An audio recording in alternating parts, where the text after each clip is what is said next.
Hi everyone, it's Toyin back again with another video. Today I'm going to be doing a book review on the first of the Lunar Chronicles called Cinder by Marissa Meyer. Cinder was published in 2012 and it's basically a retelling of Cinderella. It's done in such a fantastically clever way that it just opens up a new imagination. Cinder is an empowered female protagonist, and it's more about the story of her journey, the journey of her life, rather than just the love story that you would expect between her and the prince. So as per usual, I'm going to read a little bit of the plot and then let you know what I think of the characters and what I enjoyed about this book and what I didn't like about this book, if anything. So here we go. The story is set in a futuristic city, New Beijing, when the countries of the world have reorganized to form various new empires and alliances, and the moon has been colonized. Asia is now an emperor-ruled country known as the Eastern Commonwealth. Leishmaniasis, a fatal disease started by the Lunars and nicknamed the Blue Fever, is raging throughout the world, and the cure is unknown. The protagonist, Cinder, is a cyborg who operates as a mechanic.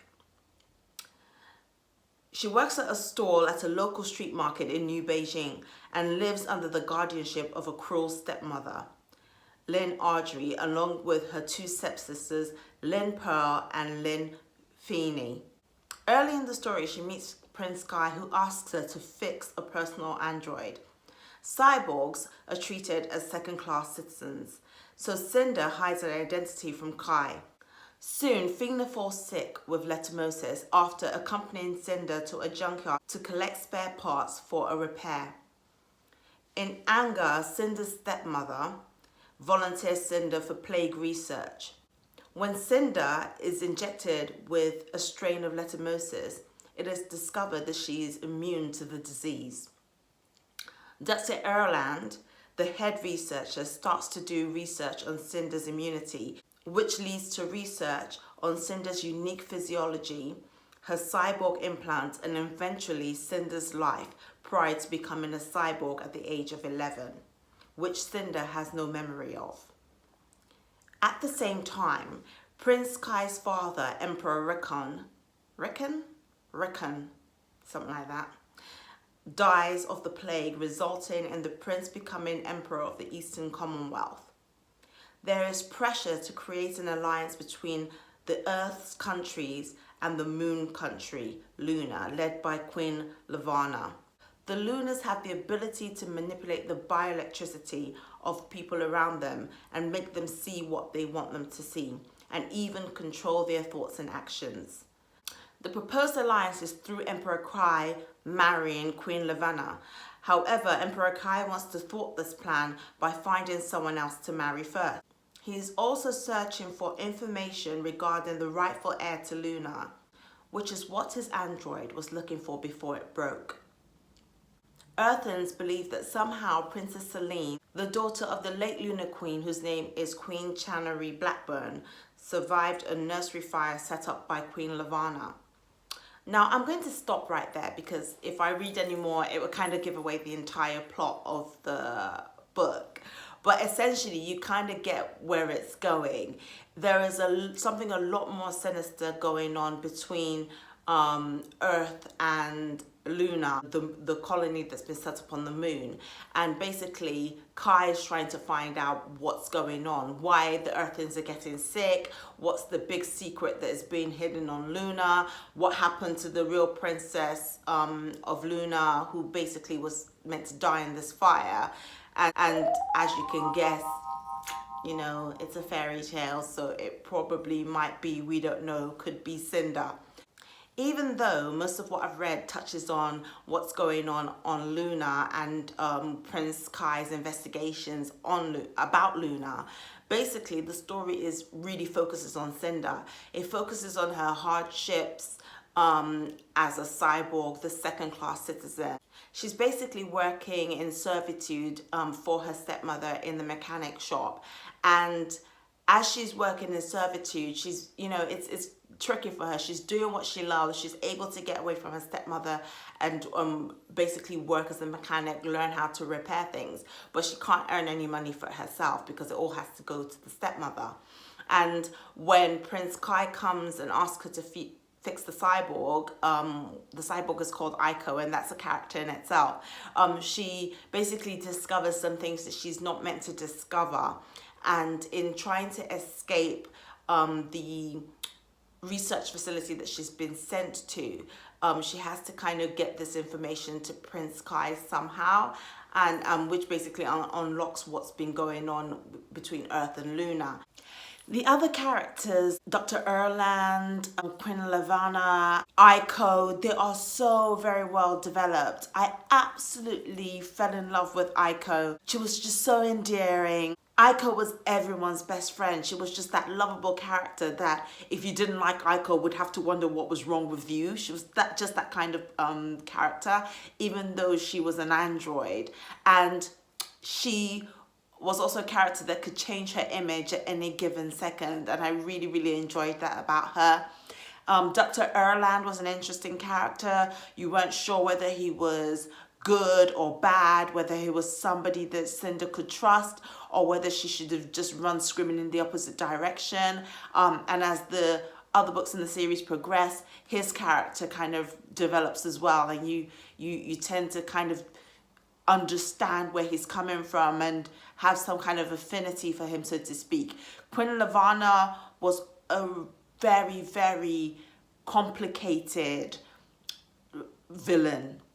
You wonder what happened to her to make her the way she is. And I like the fact that in the series you get a book dedicated to Levana and why she became who she essentially turned out to be. She was so complicated. And the way she led the Lunar people was the epitome of the saying, power corrupts and absolute power corrupts absolutely. That is Levana. And the way her people kind of reacted to her, the fear and the awe that she inspired in her people is testament to that quote. Cinder's sisters, particularly Feeny, was somebody that I really, really, really loved. And there were bits in the book concerning Feeny that made me howl with laughter, and there were bits that had me in absolute tears. She was just a beautiful, endearing soul that translated very, very well on the page. It's a bit of a dark tale, but it's an exciting roller coaster of a ride. It's not your typical girl meets boy, boy puts shoe on girl's foot, and they live happily ever after.